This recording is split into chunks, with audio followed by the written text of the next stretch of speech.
Happy to announce the second talk of this session.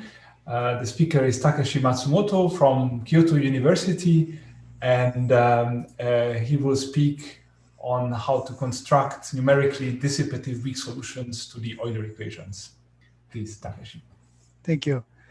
And thank you for the introduction, Laszlo. And I'm very happy to be in this virtual conference. So today, this is joint work with Uriel and Laszlo.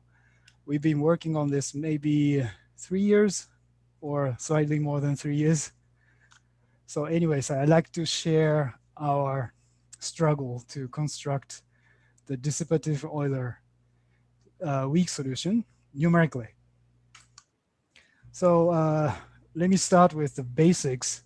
So we know the turbulent flow satisfies certain scaling law. So in terms of the energy spectrum goes like the wave number to the power minus 5/3. And this scaling holds in so-called inertial range. It's in the wave number larger than the container size, and the wave number smaller than 1 over the Kolmogorov dissipation scale. And in terms of the physical space, we like to look at the velocity increments, so-called velocity increments. And according to this Kolmogorov scaling law, this velocity increments scales like r to the 1/3. So here we have epsilon. This epsilon is the so-called energy dissipation rate, defined in this way for the Navier-Stokes case. And in the limits of infinite Reynolds number, we assume this energy dissipation rate goes to some constant independent of the kinematic viscosity. And yes, we started with the Kolmogorov scaling law, but there are lots of experiments, numerical simulations in the 1950s, 60s, 70s, 80s, and these accumulation of the experiments and simulations tells you that this scaling law is not enough. So this observation led Parisi and Frisch to conjecture so-called multifactor model. So in this model, we consider the velocity increments scales like r to the power h, and this exponent h is not limited to 1/3. There are certain distribution of the exponent. So that is the so-called multifactorial picture of the turbulent velocity. So we touched 3 items. So one is the K41. So the second one is the dissipation. And the third one is a multiple exponent or multifactorial. So in the meantime, in 1940s, one famous physicist, Onsager, made the very interesting conjecture. So number one, so he said turbulent dissipation could take place without viscosity. And number two, to have a dissipation in the inviscid flow, the flow should not remain differentiable. And the number three, so this velocity increment, so this h is this Helder exponent. And Onsager said if this Helder exponent is larger than 1/3, then the energy in the Euler equation, the energy of the solution of the Euler equation conserves. But if the h, the exponent is smaller than 1/3, then the energy of the solution of the Euler equation can dissipate. So this is this famous Onsager's conjecture. And this conjecture had interesting development in beginning from 1990s. So the precise formulation can be done with the weak form of the Euler equation. And the energy conservation for this exponent greater than 1/3 has been proven by Eink and Konstantin E and TT in 1994. So the other part the energy dissipation part. So if the Helder exponent is smaller than 1/3, Onsager conjecture that the energy of the Euler equation, the energy of the solution of the Euler equation can decrease. And this has been proven recently by Durere, Sekehide, and Taneri, Sekehide, and Iset, and Buckmaster. So, in this mathematical proof, so they constructed dynamic, time-dependent, weak solutions of the Euler equation with arbitrarily exponent h. But here h is one chosen exponent, not probably not some distribution of the exponent. So here's a nice mathematical proof. And how the mathematicians construct the solution. It is interesting to know for the physicist. And the second question is, can we do the construction numerically? Can we make it numerical simulation? And the answer is yes, but there are certain difficulties. So that's we like to share with you today. And the last question is maybe the most interesting thing. So are the constructed solutions, the dissipative weak solutions of Euler, are they relevant to the understanding of the real world turbulence? That's maybe the ultimate question. So yes, we like to do the numerical simulation of the mathematical construction. So the first motivation is just to, we want to know how the solution looks like. And the second point is for the physicists, we have our favorite quantities, for example, structure function or PDF of the velocity increments. And we like to measure these standard quantities to the dissipative weak solutions. And if we can do it in numerical simulation, we can measure these quantities. And also the third point is not very concrete, but when we learn the mathematical proof, then we notice that some aspects of the mathematical construction are similar to the so-called cascade models developed by the physicists. And yeah, this mathematical construction, we can have a velocity fields for chosen h, and h is between 0 and 1/3. And if we can build these solutions numerically, and that's quite interesting. And also the interesting point is this mathematical construction, let me call it for the moment the cascade model approved by the Weak's Euler equations. So this is probably the unique cascade model approved by the weak Euler equations. So here's the outline of my talk. So this is the numerical simulation of the dissipative weak solutions. Oh, this is a vorticity field. So it's a kind of web of the vortex tube. And so this is the scaling law I like to discuss today. So this is the energy spectrum of the dissipative weak solutions of Euler. This is the second iteration solution. And the chosen Helder exponent is 0.3. And it has some scaling range here. So this I like to talk about today. So let me first go back to the basic definition of what the weak solution is. So this is a classical Euler equation, incompressible. And in this talk, we consider only the periodic boundary condition with unit side lengths. And to define the weak solution, we need a test function. So we calculate the convolution between the test function and the velocity field in space and time. So this is, this is the same as the coarse graining of a given velocity field. So this test function has some finite support of space and finite support in time, and we normally consider very small support. So that means this U bar is a coarse-grained velocity field. And we can consider the equation for the coarse-grained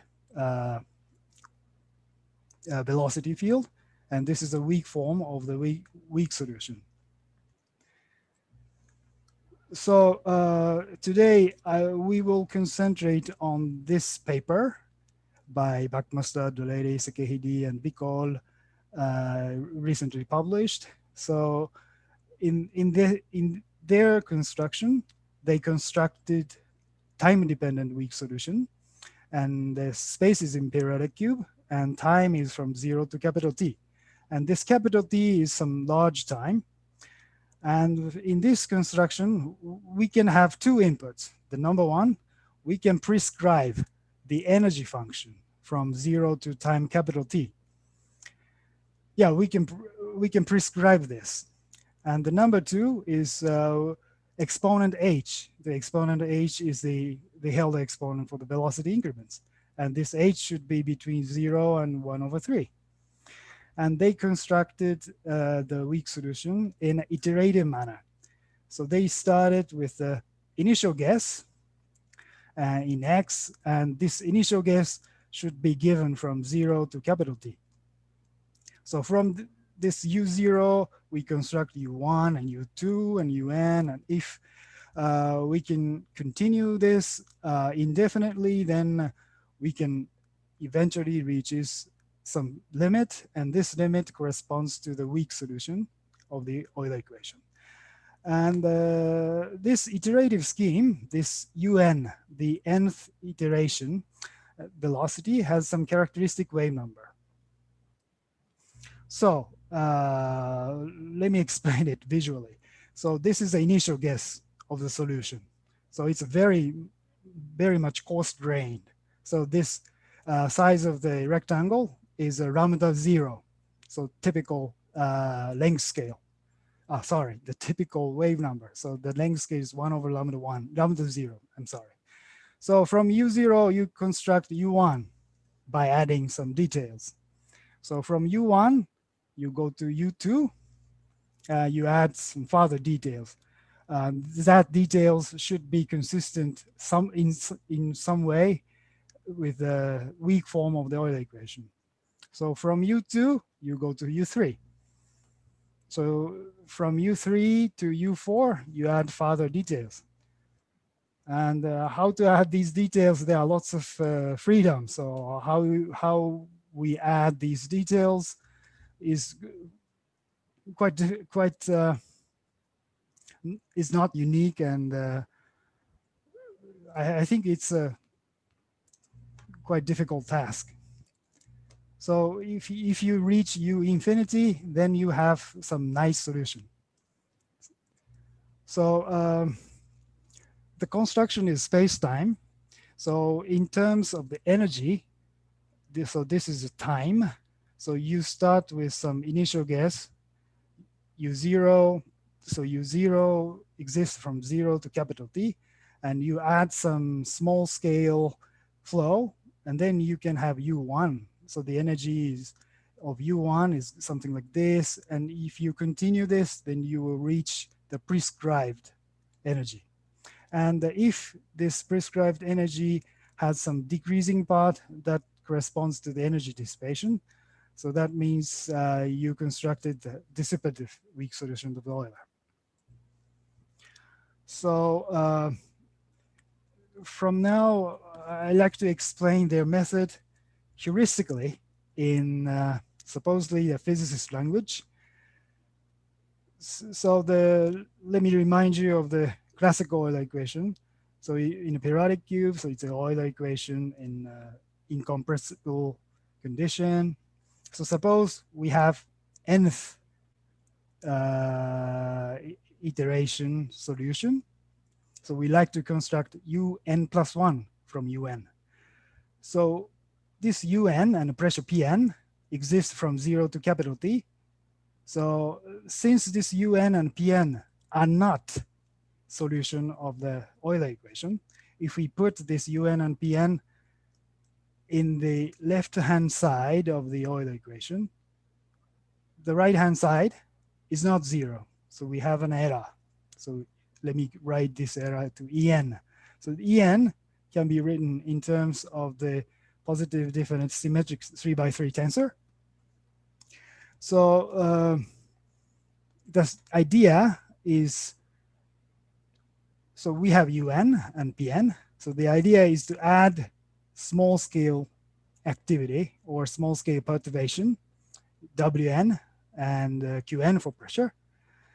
And this un and Pn are again not the solution of the Euler equation. If we put these velocity, field, and pressure to the left-hand side of the Euler equation, we have again some error, En plus 1. So this En plus 1 can be written with the error in the previous iteration, En, and also we have some terms coming from the added small scale flow, so Wn and Qn. So the idea, the main idea is to decrease this error En plus 1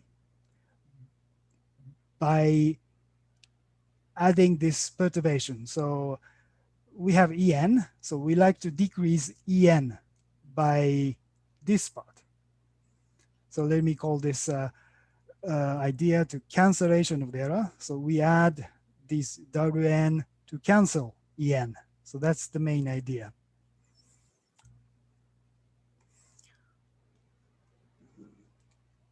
So the idea is to add perturbation to cancel the error. So if this error at the next stage is smaller in some sense from the smaller than the error at the previous iteration, then if we continue this adding perturbations, then Un reaches to the weak solution. And in the mathematical construction by Buckmaster and others, this Wn are taken as a stationary solution of the classical Euler equation. So, and also the typical scale of the perturbation is smaller than the typical scale of the Un. So with these two conditions, this one and that one, so the error En plus 1 can be reduced to this simple form because of the stationary solution and the separation of the scale. The error is basically this one. So if we rewrite the error with the tensor, the cancellation of the error at the next step, can be written in this way. So here, two questions. So the question number one is how to calculate the error. So in numerically, if we know Un, then we can calculate these term by term, then calculate En numerically. But obviously that method was not used by the Buckmaster et al. And mathematicians. So the question is not numerical. So how to calculate or estimate the error En? So the question number two. So suppose En is given, then how to cancel the error by this perturbation Wn? So this is the question number two. So let me start with the question number two. So let's suppose this error is given. So how to cancel the error, given error, by this Wn? So if we rewrite this error in terms of the tensor, and we will have this kind of expression for the error, and we like to have this term 0. So we cannot, we don't consider to cancel the error in every space but we like to consider it in the sense of spatial average. So, and then the specific form of the perturbation is given by this kind of jets. So this is actually the contour of the vorticity. So this W as a function of X, and this is a stationary solution. And this stationary solution is called the Mikado flow by the Neri and Sekehide. And this Mikado flow consists of 6 axisymmetric jets. And they showed if we use this Mikado flow, then we can have arbitrarily 3x3 matrices can be expressed with this Mikado flow. So given the error, and we take the spatial average, and from this tensor, we can make this perturbation by using this Mikado flow. So that answers the question number 2. So now we go back to the question number 1, how to calculate the error. So, to calculate the error, they use the so-called gluing introduced by Iset. So in this gluing, what we do is the following. So we have U sub n from 0 to capital T. So then we divide this long time interval into a lot of pieces from tau n j and tau n j plus 1. So in this small interval, so this is small, this interval should be taken as a very small interval. So from the left end point, we solve the classical Euler equation starting from this un at time tau n. So we calculate the forward solution. So this is the solution of the classical Euler equation. The energy is constant. So this is the forward solution. And from this point, we consider the backward solution, the backward in time solution. So from here, we solve the classical Euler equation in backward in time. So we have this kind of solution. So we have 2 forward and backward solution, the 2 classical solutions of the Euler equation, the classical Euler equations. So given these 2, so this is a forward equation. So this is a backward equation. Then we superpose these 2 forward and backward solutions. So this chi is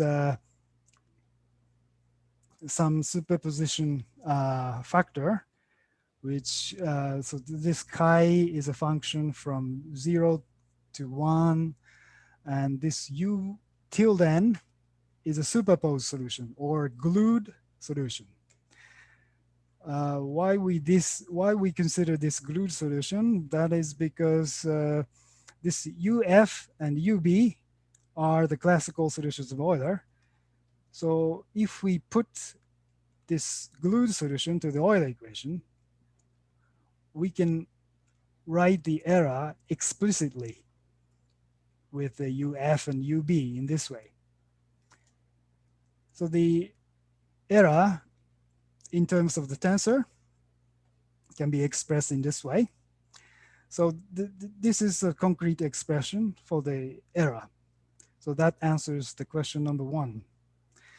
So in the formal level, the equation for the glued velocity looks like this. So here is some tensor. So this tensor is given by the forward solution and the backward solution, starting from some endpoints of the intervals. Okay, so we talked about the constructed solutions have 2 inputs. So one input is the energy. So this is a prescribed energy function from 0 to capital T. So there are other ingredients we can prescribe. So that is the exponent h. So the question is how to enforce this condition using this Mikado flow. So to explain this, it's convenient to consider the energy spectrum of this Mikado flow. So this is a Mikado flow in the unit periodic cube, and we just Fourier transform of this Mikado flow and calculate the energy spectrum. So the energy spectrum looks like this. So yeah, it decreases super exponentially, yes, and this has some characteristic wave number. So we like to have this kind of scaling property by using this energy spectrum. How to do this? It's rather simple. So this UN plus 1 is basically UN plus some perturbation. And this perturbation depends on the era, as we described before. And this form can be traced back to U0 plus lots of Mikado flows. And in the mathematical construction is more complicated than that, but here, for the sake of the argument, we simplified a little bit. And so this perturbation can be written this kind of formula. So this Mikado flow has some amplitude, and also this in the second argument of the Mikado flow, we have some factor lambda n. So lambda n, let me remind you, this lambda n is a characteristic wave number for the U sub m. So coming back to the energy spectrum of the fundamental Mikado flow in the unit cube. So just look at this form. So in the energy spectrum, so this summation corresponds to, we have the first Mikado flow. The second Mikado flow is shifted by this quantity, shifted to the right by this amount. And this AM, we can prescribe the shift to the downwards. So this lambda m, you shift the Mikado flow to the right, and then with this AM, you shift this energy spectrum downwards. So this is U2, this is the Mikado flow of the U2. Then you shift this to the right and downwards, then you have this one. And if you tune this right and downward shift so that we have nice envelope, and if this envelope line satisfies this kind of scaling law, and this corresponds to the prescription of the Hilda exponent. So that's the way to enforce this Hilda exponent by using this Mikado flow. So in the mathematical construction, there are fundamental estimates for the error. This is the error in terms of the tensor, and one norm of the UN and zero norm of the UN, and the energy for the UN can be estimated with the difference between the prescribed energy can be estimated by this kind of formula. And the proof uses the mathematical induction. And in the construction, construction has three stages. So the first stage is modification, and the second stage is the gluing we talked about. And the last stage is the perturbation. So that's corresponds to adding the Mikado flow from the calculated error. And actually the precise form of the perturbation is more complicated than I explained. But the important message here is we use inverse Lagrangian map to calculate to control the error. Okay, so now we have done physicist approach of the mathematical proof. So we now move to the simulation results. As I described before, the nth step velocity field has a characteristic wave number. This characteristic wave number, lambda n, is given by this way. So this A is some large number, B is some parameter close to 1. The n is a number of iteration. So the characteristic wave number grows basically faster than exponential. That's a bit scary, and it is indeed quite demanding for the numerical simulation. And in this example, in this simulation example, I prescribe the energy as linearly decreasing in time. So E0 is some constant and A is some constant. And also for the prescribed exponent, I prescribe the exponent as 0.30. So, and then the initial guess is 0, and that's probably the simplest choice. So starting from this initial guess, so we can calculate as I described. So this is the U1, so we can calculate U1. The energy of U1, so let me start with the prescribed energy is this one. So it's a linearly decreasing energy. So the U1, the first iteration solution from 0 velocity field, the energy evolves in this way. So from this U1, we can construct U2. So U2 is, basically, so from this time, so we first do the modification.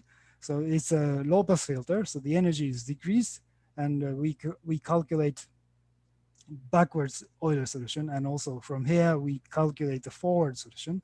And this region we have backward and forward solution. We superpose these two classical solutions and calculate the error and add the Mikado to cancel the error. So then we arrive at the U2 in this way. And in this interval, we have the same way, the U2, and in this interval, we have U2. Okay, so starting from 0 velocity field, U1 has a simple expression, in fact. So this U1 is basically given by Mikado flow. But the factor is now dependent on time. So this U1 is this purple line, purple curve. This time variation is just given by this form. But in the physical space, the velocity field is given by the Mikado flow, but with factor 4. So here's how it looks in the physical space. So this is a fundamental Mikado flow as we discussed before. So this U1 solution is given in this formula. So this W, this is the identity tensor. And this factor 4 gives you the 4 fundamental Mikado flows in the periodic cube. And this 4 and 4 and 4. So this is basically 4 to the cubed fundamental Mikado flow. So it's the web of vortex tubes. So now we move to U2. So in order to have U2, we have solved classical Euler equation and we glued forward and backward solutions. Because of this gluing, we have some evolved vortical structure. So these vortical structures are not completely straight. They start to bend or destroyed somewhat. So this is some stereographic view of the U2, slightly evolved. Yeah, but here is some numerical limitation. We have prescribed exponent as some value. So we expect to have this kind of energy spectrum. So this is U2, and we calculate the energy spectrum of U2. And these three curves corresponds to some different times. As you can see, there's no scaling range. So yeah, it's a problem. And here, in this talk, I aimed at having some scaling by breaking, probably, yeah, I broke some constraint of the mathematical proof. Namely, I used thicker Mikado jets. So ideally, the radius of the Mikado jet should be quite thin, but if we use thin Mikado flows, we always have this kind of energy spectrum, and we don't observe nice scaling law. Unless we have a huge resolution and probably a higher iteration number, let's say 5, 6, 7, then probably we will observe a nice scaling law. But here, for the sake of this talk, my goal is to observe the scaling law with iteration 2 or 3. But yeah, here I cheat badly. I will use some thicker Mikado jets. So the result is something like this.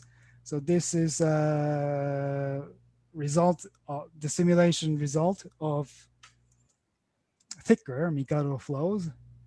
So I prescribe the exponent 0.03. And so here I showed you the evolution of the energy spectrum of U2. So U2 now has some straight path. So this is a log-log coordinates. So this line corresponds to the scaling law, which is supposed to hold.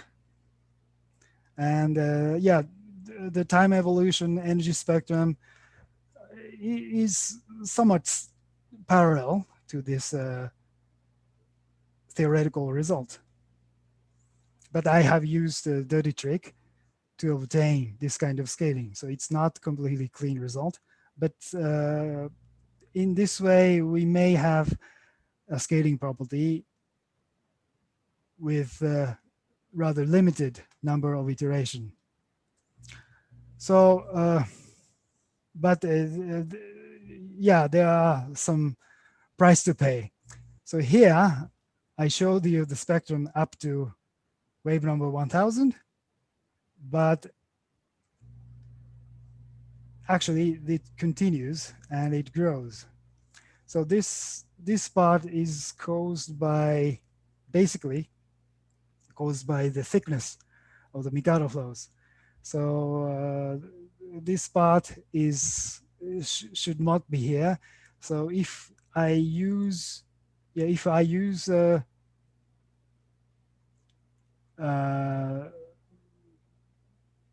ideal slender Mikado jets, then this part does not appear. So I expect using thinner Mikado flows, then we don't have this kind of behavior. So we have scaling range, and then we have some nice fall off of the energy spectrum. But that cannot be achieved with second iteration. So the next I will show you the structure function, but from this energy spectrum, yeah, we can't have desired results. So I decided to cut off this part. So I put 1000 as a cutoff wave number, and I low pass filtered this part only. Then calculate the structure function. So this is a second order longitudinal structure function. So this is a expected scaling law, r to the 2h. So this is second order, so that should be r to 2h. And here you have the fourth order. So this part, I guess this part corresponds to the scaling regime, scaling range. And from this scaling relation, the fourth order structure function should scale like r to the 4h. But yeah, maybe this discrepancy between this line and the data maybe just caused by the finite range of the scaling regime, or caused by this part. That is, yeah, remains to be understood. And here I showed you the vorticity contour of the low pass filtered U2, as I described before. So now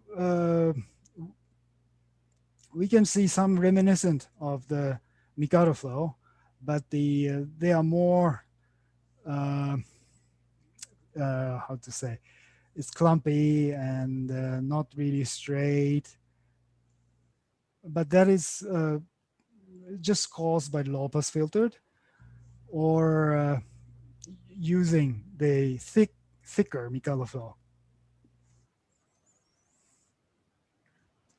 Okay, so again, I use the low pass filtered velocity and calculate the PDF, the probability density function of the longitudinal velocity increments. So here you have the structure function. So I have chosen four R's. So 1, 2, 3, 4. Sorry, five R's. So this light blue is the smallest R. PDF goes like this one. So this 4 delta x, in probably the beginning of the scaling range, is this orange curve, and 8 r to the 8 delta x is yellow in this one, and 16 delta x is this one. And this 16 delta x PDF is almost identical to that of the largest R. So this is the 1/2 of the box size. So one observation is the PDF of this 4, 8, 16 are do not collapse each other. I don't know if this is real or not, but this is just one observation. Okay, so we have seen some preliminary numerical simulations, supposedly with some scaling law, and we like to have some insight from the mathematical construction and the numerical simulation. So the one obvious insight or lesson I learned from the mathematical construction is how to enforce this scaling exponent. So as I said before, so it's quite simple. So we have fundamental Mikado, and in the second step, you move this fundamental Mikado flow to the right and downwards in a proper way, then you have nice scaling law. This simple placement is approved by the Euler equation. That is quite surprising for me. So this is one lesson I learned. So then the question is, yeah, we can construct this way, some nice scaling results. Then suppose we have constructed in this way the scaling solution.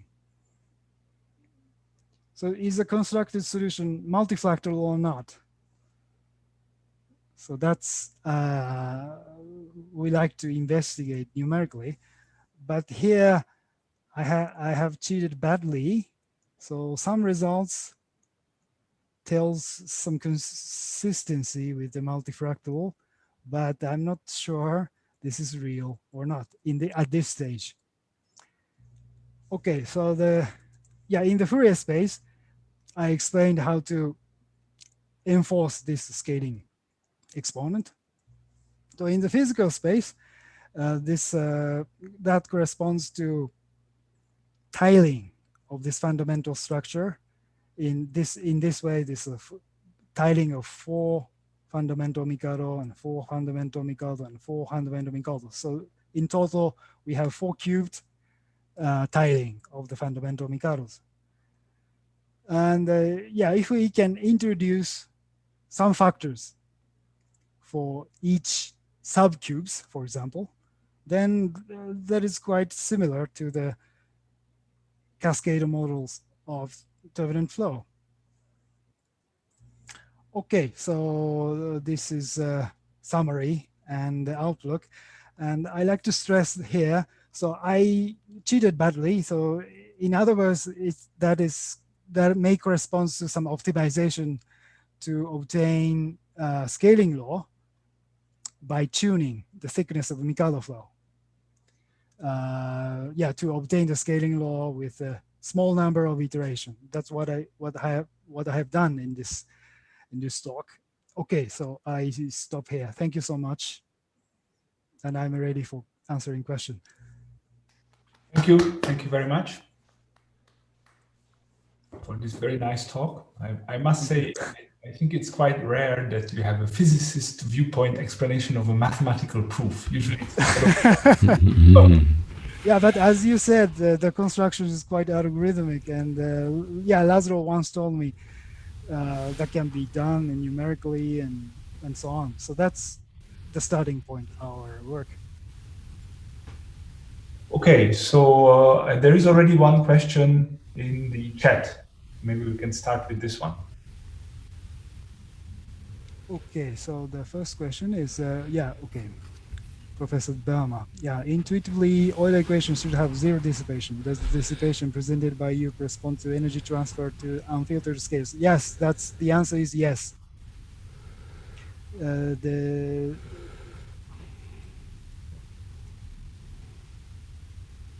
dissipation presented by Onsager, I think this corresponds to the energy transfer. That is, the answer is yes to Professor Burma. And the question by Alessandra. Go ahead, ask your questions. Yes. So first question is technical. Are you solving numerically the equations for you or for the potential vector of the velocity field? For the velocity field itself or for the potential vector of the velocity field? Okay, so I'm not sure what do you mean by potential vector. So a vector whose curl is u, is the velocity field. Okay, so I'm solving the velocity field in the spectral method. Am I answering the question? Yes.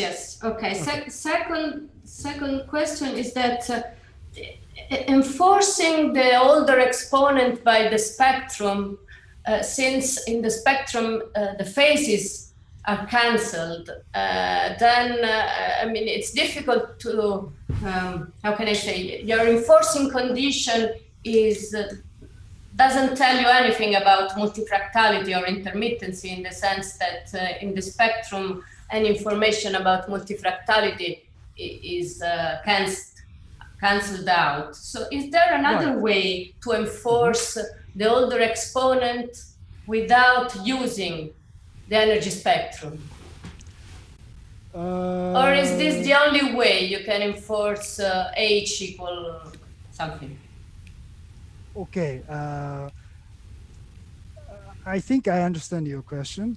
So concerning the phase, maybe my explanation was not sufficient, but the precise manner of adding perturbation is given by the paper by Dulares and Skehdi and so on.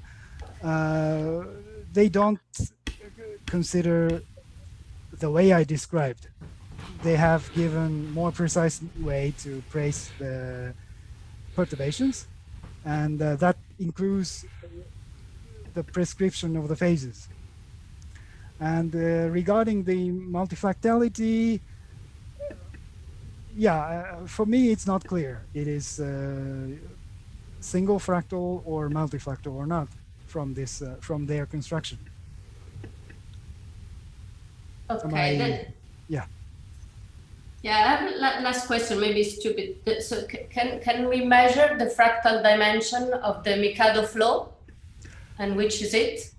Right. Okay. So I guess, yeah, mathematically I'm not sure, but I think that's, yeah, it's a good question. And I think that's, yeah, I think it's possible to measure the dimension, the D of H, by, yeah, but not, yeah, but not maybe, yeah, I expect that is doable, but I'm not sure how to do it. Thanks a lot, Takeshi. Thanks a lot. Thank you. Thank you, Alessandra. So the next question is Professor Titi. Yes, Andres, go ahead. Yeah, I have a simple question in your forward-backward scheme. Yes. Can you share the screen back, or is it too difficult? Okay, so let me integrator. Yes. Maybe I should go back to my handwritten. Yeah, sure. No, sure, that's fine. Yeah. That's fine. Is this the right one? So you take UN, you integrate forward from initial value, then you project the initial value onto UN back and go backwards. Trying to understand this picture. What do you do? How do you initialize the backwards? Okay. So the initial condition for the backward solution is taken from UN at this time, but more precisely, we take UN at this time, and we modify it a little bit. Then we use the initial value as this modified UN at time time tau n, and we use that modified UN as the initial value for the backward solution. Am I answering the question? Yes, that's fine. But so when you reach into the first time after you do backwards, you have a jump in the solution UN, correct? So therefore, when you glue, there's some kind of discontinuity in time, correct? Okay, maybe to answer that question,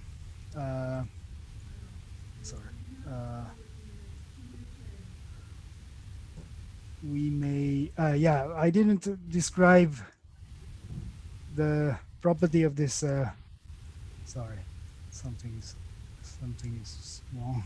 Yeah, this factor, this chi, is a smooth function, and because of this chi, this glued function do not have a discontinuity. Okay, so you manage, so you match the discontinuity by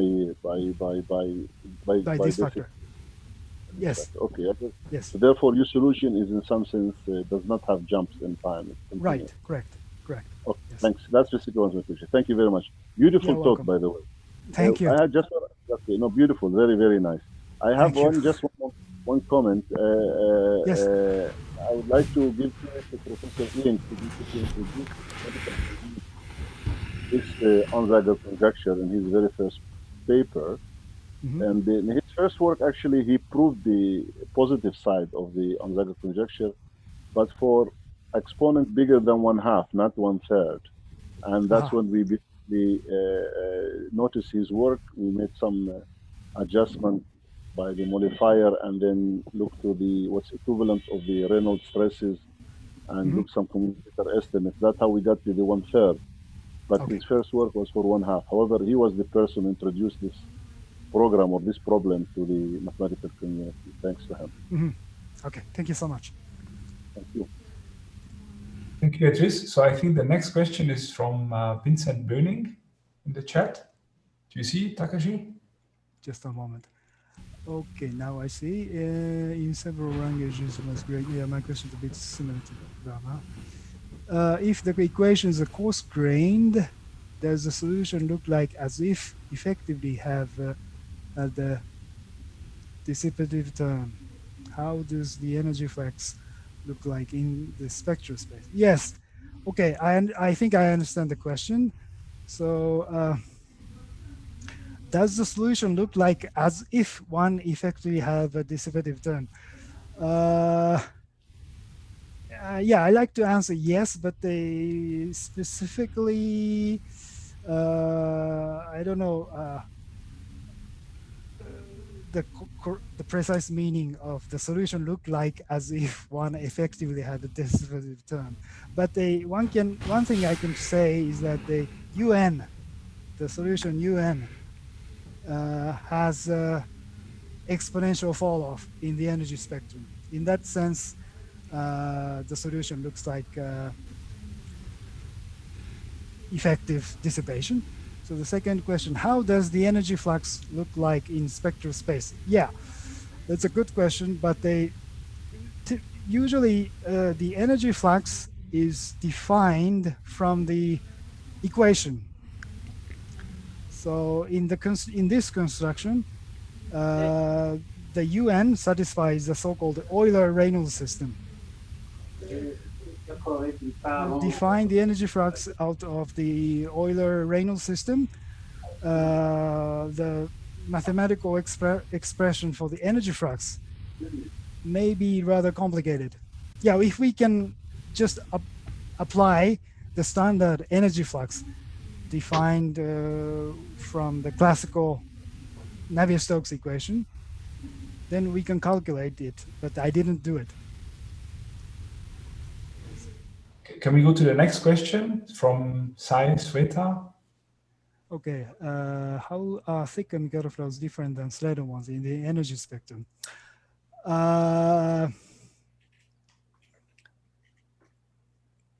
Yes, okay, so the question is the thicker Mikado flows have scaling range in the energy spectrum.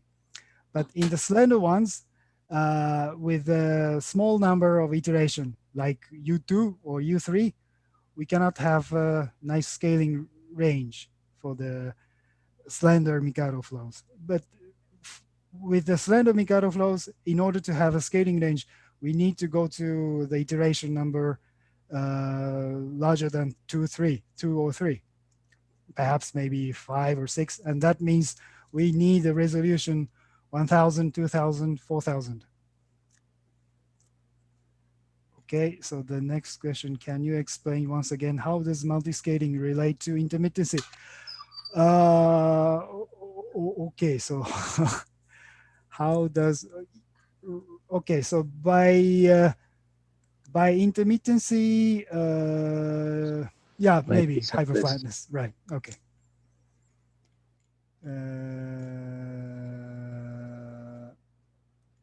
And Professor Burma again, and they may be related to LES. Yes, that I agree. And in fact, the error in terms of the tensor, the R in my slide is called Reynolds stress by Dulares, Zekeheri, and others. So I should call it Reynolds stress. And it is indeed related to LES.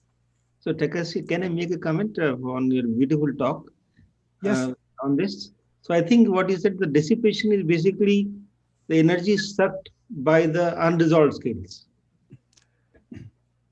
So unresolved scales are taking energy at very small scales. There's a transfer there which is not taken into account. So Vincent was asking a question, where is the energy going? I think it's going into that unresolved scale, which is not accounted for when we only solve the resolved scales. Is that correct? I mean, so I'm really didn't think in these lines. I don't know this math, but it appears to be connected to earliest language. Yes, I agree. But I think, yeah, I like to make one comment. So, Okay. yeah, but maybe I'm not. I'm not right. So in the mathematical construction, we construct UN, Right. and then UN plus 1. So there are lots of freedom to add the small scales to UN in order to have UN plus 1. Right. And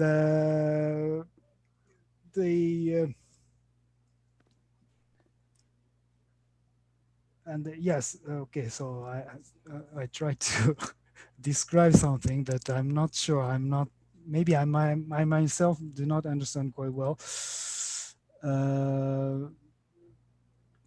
Right. So anyway, we don't have a precise knowledge of the small scale. Maybe it's one way of saying this is we create the small scale to be consistent with the Euler equations. So that's in my understanding, mathematicians did it, and their way is consistent to the Euler equation. And in terms of the LES language, that the mathematicians, the magic can be interpreted in a nice subgrid scale models. That's my hope. Great. Sorry, my ambiguous language. Sorry. Very nice. No, it's excellent. Thank you. Yeah, thank you. A question from Jonathan Skip. Sorry, Jonathan Skip. Okay. How did the Mikado flow appear in the problem in the choice unique enforce the error correction procedure? How did the Mikado flow appear in the problem? Yeah, is the choice unique enforced by the error correction? Okay, so by the choice of the Mikado flow, you may, we can change, for example, the direction, but the number 6, the 6 jets, the number 6 is unique, but we can change the direction of the Mikado flow. And also the profile, it can be changed, and provided that the total flow rate is 0. And is it somewhat arbitrary which tie-level flow you use to construct the error correction? Yes, there are lots of arbitrariness in the choice of Mikado jets. I hope that answers your question. My question was more, are there other tie-level flows out there that you could have chosen, or is the Mikado flow the only flow? I see. Okay.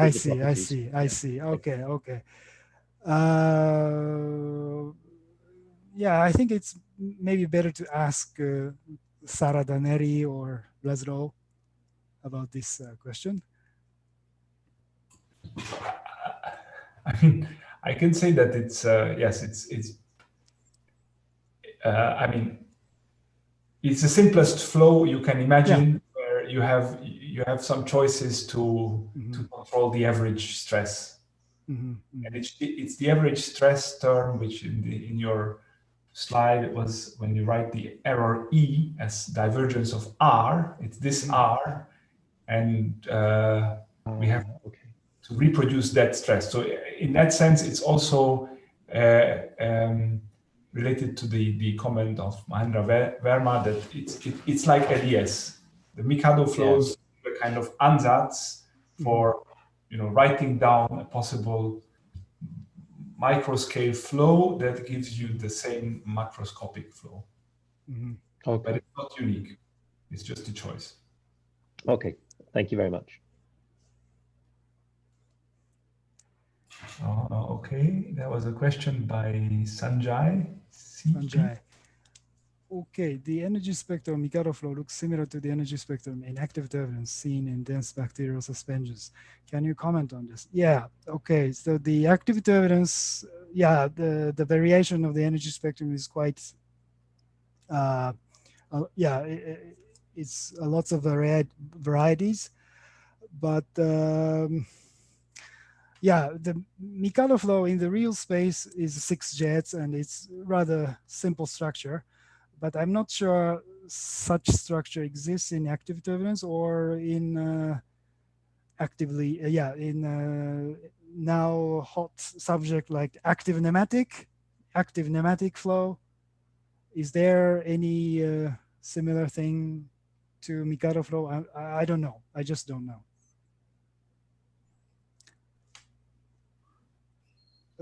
Is it? I hope this is a relevant comment.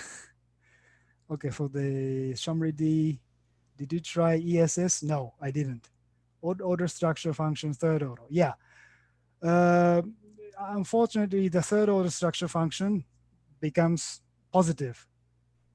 But as far as I've seen the PDF of the velocity longitudinal increments, in the tail region, it's negatively skewed.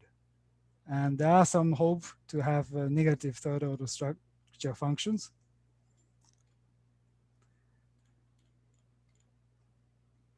And Professor Eink, yes, that's correct. Okay, thank you. Thank you for the backup.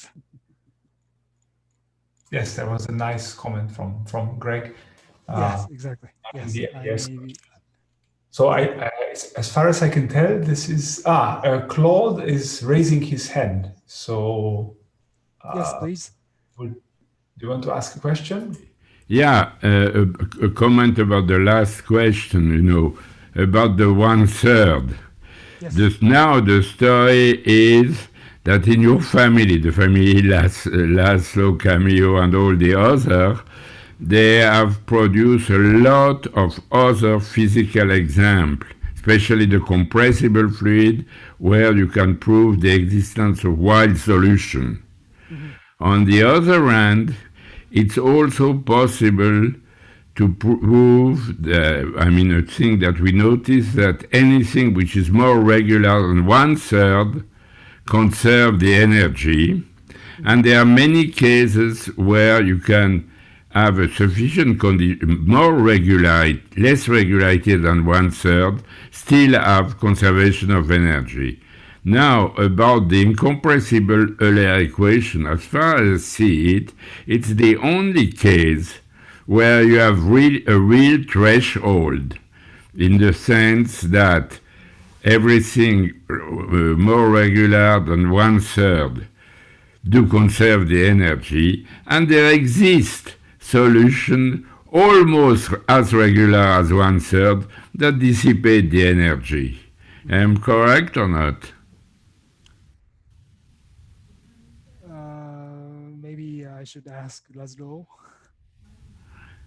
It's about the very last comment just before. Okay. I think so. Almost 1/3 and dissipate energy. Yes. Yeah. Do you have other examples of the same threshold, except incompressible Navier-Stokes or not? In there. No constructions, no. So it's really related to the incompressibility, maybe I'm thinking. Mm-hmm. That's the question, how it comes out. I don't think anybody tried, but it's a good question. The Mikado flows are pressureless, so yeah, in some sense, yeah. You could try. Put them in a compressible framework. So we had a very lively discussion. I'm very happy about that. And I want to thank Takeshi once again for this wonderful talk. Thank you very much. Thank you. Welcome. Thank you. So I would like to thank Laszlo for chairing the session and for both speakers for giving wonderful talks. Thank you very much. Unless there are further questions, we can leave and meet again tomorrow. same time, same place in cyberspace.